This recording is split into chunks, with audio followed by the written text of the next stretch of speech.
आज मैं लेके आई हूँ आपके लिए सूजी के हलवे की बिल्कुल नई रेसिपी। दोस्तों, सूजी का हलवा तो आपने कई बार बनाया होगा और कई बार खाया भी होगा, लेकिन आज जिस तरीके से हम ये हलवा बनाने वाले हैं इसका तरीका बिल्कुल अलग है और इसका टेस्ट भी बिल्कुल ही अलग है। बहुत ही ज़्यादा टेस्टी ये हलवा बनकर तैयार होता है।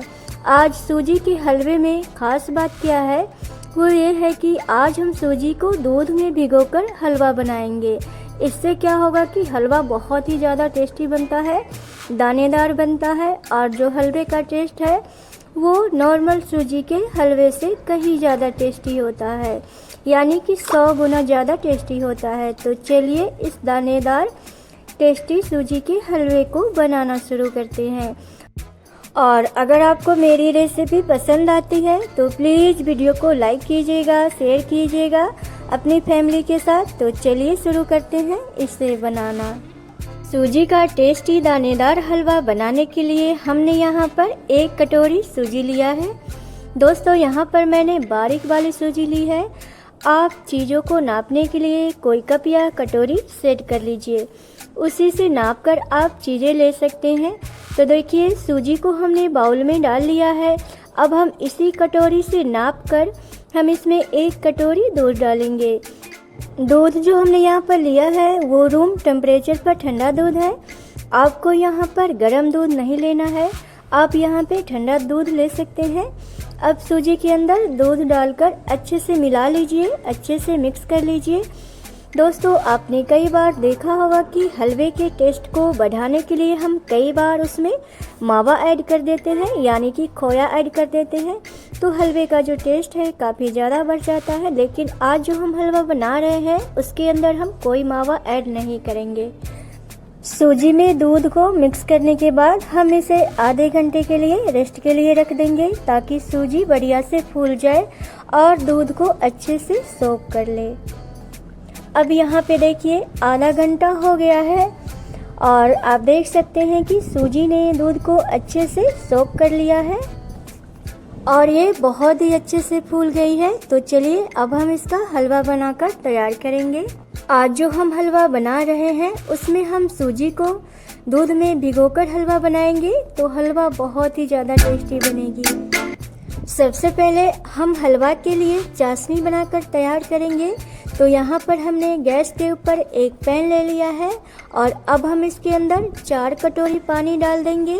दोस्तों, इसी कटोरी से नापकर हमने सूजी और दूध लिया था और इसी कटोरी से नापकर हमें यहाँ पर 4 कटोरी पानी ले लेना है और इसके बाद हम इसमें 1 कटोरी चीनी डाल देंगे। चीनी डालकर अच्छे से मिला लीजिए और गैस की फ्लेम को लो टू मीडियम कर लेंगे, ताकि चीनी घुलने तक हम अब यहाँ पर पकाएंगे।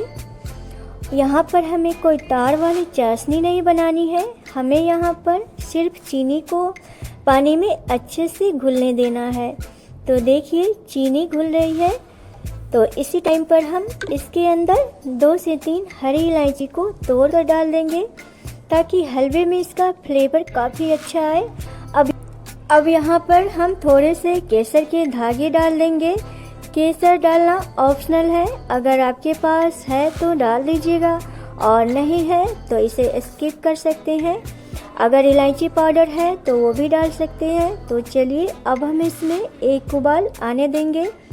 यहाँ पर आप देख सकते हैं चाशनी में अच्छा उबाल आ गया है।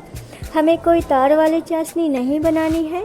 अब हम गैस की फ्लेम को बंद कर देंगे और इसे हम साइड में रख देंगे। तब तक हम बाकी की तैयारी करेंगे।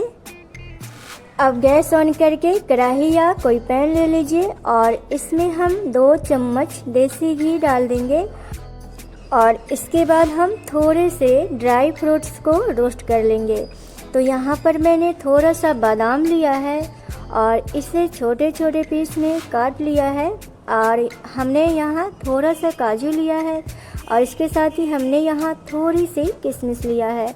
तो अब हम सारे ड्राई फ्रूट्स को डालकर लगातार चलाते हुए यहाँ पर लो फ्लेम पर थोड़ी देर के लिए रोस्ट कर लेंगे। हमें इनका कोई कलर चेंज नहीं करना है, बस हम कुछ देर के लिए इन्हें रोस्ट कर लेंगे। रोस्ट करने से क्या होगा कि इसका जो टेस्ट है काफ़ी ज़्यादा बढ़ जाता है, हल्का सा क्रंच इसमें आ जाता है और ये खाने में ज़्यादा टेस्टी लगते हैं। हलवे में ड्राई फ्रूट्स डालना ऑप्शनल है दोस्तों, आप डालना चाहें तो डाल सकते हैं, नहीं तो आप इसे स्किप कर सकते हैं। तो यहाँ पर ये रोस्ट हो गया है, हमने इसे निकाल कर रख लिया है। अब हम यहाँ पर जो घी बचा हुआ है उसी में हम दूध में जो सूजी को भिगो कर रखे थे उसे डाल देंगे और इसे हम लगातार चलाते हुए हम लो फ्लेम पर सूजी को भून लेंगे। हमें इसे थोड़ी देर के लिए ही भूनना है ताकि सूजी थोड़ी सी ड्राई हो जाए, इसलिए हम इसे थोड़ी देर के लिए इसी तरह से लगातार चलाते हुए भून लेंगे। गैस का फ्लेम यहाँ पर हमने लो ही रखा है। अब थोड़ी देर में आप देखेंगे कि सूजी जो है वो थोड़ा सा ड्राई होने लगा है। अब हम इसके अंदर थोड़ा थोड़ा घी डालकर सूजी को अच्छे से भूनेंगे।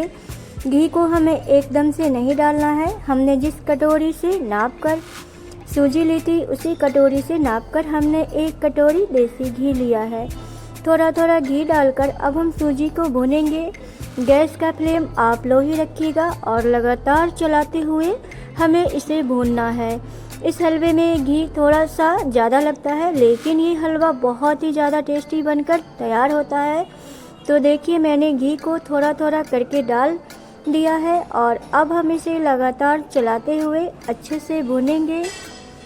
जब हम सूजी में थोड़ा थोड़ा घी डालकर भूनेंगे तो हलवे का जो टेस्ट है काफ़ी ज़्यादा अच्छा भी आता है और सूजी अच्छे से भूनती है। अब हम यहाँ पर थोड़ा सा घी और डालेंगे। जैसा कि हमने पहले ही आपको बताया है कि एक ही बार में हम इस हलवे में घी नहीं डालेंगे, थोड़ा थोड़ा करके घी डालते जाएंगे और इसे हम लगातार चलाते हुए भूनते जाएंगे। तो यहाँ पे आप देख सकते हैं ये अभी नहीं भुना है, थोड़ा सा इसे हम और भुनेंगे। अब हम इसे लगातार चलाते हुए तब तक भुनेंगे जब तक सूजी अच्छे से भुन न जाए, क्योंकि सूजी को हमने दूध में भिगो कर रखा था तो वो अच्छे से फूल गई थी।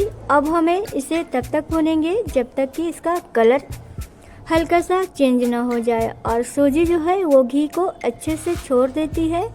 हमें इसे तब तक भूनना है और आप यहाँ देख सकते हैं सूजी ने घी को छोड़ना शुरू कर दिया है, लेकिन अभी हमें इसे और भूनना है। तो अब आप यहाँ पर देख सकते हैं सूजी का जो कलर है वो हल्का सा चेंज हो गया है। अब इसमें हम 2 चम्मच डालेंगे बेसन। अब हम इसे थोड़ी देर के लिए लगातार चलाते हुए इसी तरह से भूनते रहेंगे। गैस का फ्लेम आप यहाँ पर लो ही रखिएगा, क्योंकि सूजी यहाँ पर जल सकती है। जब सूजी का कलर हल्का सा चेंज हो जाए तब तक हमें इसे भून लेना है और हमने इसमें बेसन डाला है तो इसे हम लगातार चलाते हुए बेसन को भी सूजी के साथ ही भून लेंगे। अब यहाँ आप देख सकते हैं बेसन डालने से सूजी का कलर भी चेंज हो गया है। दोस्तों हलवे के अंदर बेसन डालने से सूजी के हलवे में बाइंडिंग बहुत अच्छी आ जाती है और इसका टेस्ट भी बहुत ही अच्छा आता है। दोस्तों यहाँ पर एक बात आपको ध्यान में रखनी है कि आपको यहाँ पर बेसन ज़्यादा नहीं डालना है। हमने सिर्फ 2 चम्मच बेसन इसके अंदर ऐड किया है। अगर आप ज़्यादा बेसन डाल देंगे तो हलवे का जो टेस्ट है वो बेसन वाला ही आपका बन जाएगा, तो सूजी के हलवे का टेस्ट नहीं आएगा। तो हमने बाइंडिंग के लिए सिर्फ 2 चम्मच बेसन इसमें ऐड किया है और इसके टेस्ट को बढ़ाने के लिए भी मैंने इसमें बेसन डाला है। तो ज़्यादा बेसन ऐड मत कीजिएगा। तो लगातार चलाते हुए हम बेसन को भी भून लेंगे ताकि बेसन का भी कच्चापन निकल जाए और जब आप इसे भूनेंगे तो इसका कलर और चेंज हो जाएगा, यानी कि हल्का सा इसका कलर जो है वो डार्क हो जाएगा। तो यहाँ पर आप देख सकते हैं सूजी और बेसन अच्छे से भून चुके हैं। तो इस टाइम पे हम इसके अंदर जो हमने चाशनी बना कर रखी थी ना, वो चाशनी हम इसमें डाल देंगे। सारी की सारी चाशनी हम इसके अंदर डाल लेंगे और लगातार चलाते हुए इसे अच्छे से मिक्स कर लेंगे। यहाँ पर हम गैस की फ्लेम को मीडियम कर लेंगे मीडियम फ्लेम पे लगातार चलाते हुए अब हम इसे पकाएंगे और थोड़ी ही देर में आप देखेंगे कि ये गाढ़ा होना शुरू हो जाता है। जैसे ही हम सूजी के अंदर चाशनी डाल देते हैं तो ये बहुत ही जल्दी गाढ़ा होना शुरू हो जाएगा। यहाँ पर आप देख सकते हैं ये गाढ़ा होना शुरू हो गया है, तो हम इसे लगातार चलाते हुए पकाएंगे। हम इसे थोड़ी देर के लिए और पकाएंगे। तो इसको पकाते हुए यहाँ पर 4 से 5 मिनट हो गया है और आप देख सकते हैं ये जो हलवा है बहुत ही अच्छे से पक गई है। तो अभी हम इसे थोड़ी देर के लिए और पका लेंगे और इसे छोड़ना बिल्कुल भी नहीं है दोस्तों, इसे लगातार चलाते हुए ही पकाना है। अब हम यहाँ पे डालेंगे ड्राई फ्रूट्स जो हमने भून के रखा था और ड्राई फ्रूट्स डालकर इसे हम एक बार अच्छे से मिक्स कर लेंगे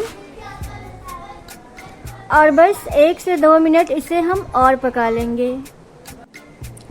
अब यहाँ पे 2 मिनट के लिए हमने इस हलवे को पका लिया है और अब गैस की फ्लेम को बंद कर देंगे और ये देखिए बहुत ही टेस्टी, बहुत ही स्वादिष्ट ये जो सूजी की हलवा है वो बनकर एकदम तैयार हो चुकी है।